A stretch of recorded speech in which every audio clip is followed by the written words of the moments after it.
Madame la présidente, madame la ministre, monsieur le président de commission, madame la rapporteure, mes chers collègues, nous examinons à présent la proposition de loi relative aux bibliothèques et au développement de la lecture publique, déposée par la sénatrice Sylvie Robert, dont je salue le travail et la ténacité en tant qu'auteur et rapporteur. Cette proposition de loi a été adoptée à l'unanimité par le Sénat le 9 juin dernier et par l'Assemblée nationale le 6 octobre. Madame la ministre, vous l'avez rappelé, dans la lignée du rapport d'Éric Orsena et de Noël Corbin, l'essentiel des dispositions présentées viennent renforcer notre politique de la lecture publique en dotant les bibliothèques des collectivités territoriales d'un cadre juridique à part entière. Les 3 premiers articles forment la colonne vertébrale de cette politique. L'article 1er inscrit pour la première fois dans le Code du patrimoine une définition claire de ces bibliothèques qui maillent le territoire national et leur mission. Relais de culture autant que de lien social, les 16 500 lieux de lecture publique accueillent près de 27 millions de lecteurs chaque année au bénéfice d'un public extrêmement diversifié. L'article 2 consacre pleinement le principe de liberté d'accès aux bibliothèques communales et intercommunales.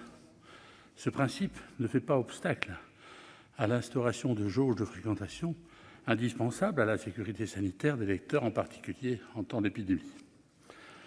L'article 3 est essentiel, inscrit dans le marbre le principe de gratuité d'accès à ces mêmes lieux, ce qui n'est bien entendu pas incompatible avec les dispositifs d'abonnement payant mis en place par un grand nombre de ces bibliothèques. Nous devons différencier la consultation sur place des ouvrages et l'emprunt, lequel demande des garanties particulières pour la pérennité des collections proposées. À travers ces principes de liberté d'accès et de gratuité, les bibliothèques contribuent à lutter contre l'illettrisme. Celui-ci touche encore 2 millions de Français, mais aussi contre l'électronisme. Victimes de cette fracture numérique, 20% des Français ne maîtrisent pas encore les principaux outils d'informatique. Les bibliothèques sont de précieux relais de l'État dans les territoires pour animer la vie locale et accompagner à travers leurs agents et les bénévoles, je pense aux bibliothèques en milieu rural, des citoyens parfois très isolés, socialement ou économiquement. Aide aux démarches administratives, accueil de migrants, accompagnement des personnes âgées dépendantes, des détenus ou encore des personnes marginalisées.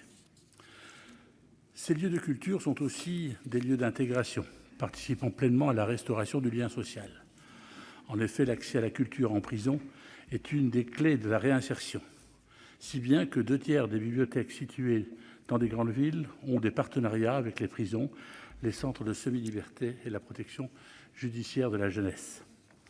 Si la lecture est le premier moteur d'émancipation, c'est aussi un espace de transmission intergénérationnelle, propice au partenariat entre écoles et associations de retraités.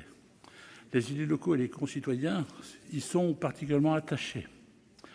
Les principes consacrés par cette proposition de loi, la gratuité, la liberté d'accès, le pluralisme des collections et leur diversification, sont autant de principes fondamentaux constitutifs de l'ADN des bibliothèques locales. Les travaux de l'Assemblée nationale et du Sénat ont permis de sécuriser et de préciser l'ensemble de ces dispositions. Cette convergence de vues a justifié le choix de recourir à la procédure de législation en commission pour cette nouvelle lecture au Sénat. Le cadre proposé reste souple, adapté aux réalités locales et facilement applicable. Le groupe Les Indépendants votera en faveur de ce texte. Merci beaucoup. Je vais passer la parole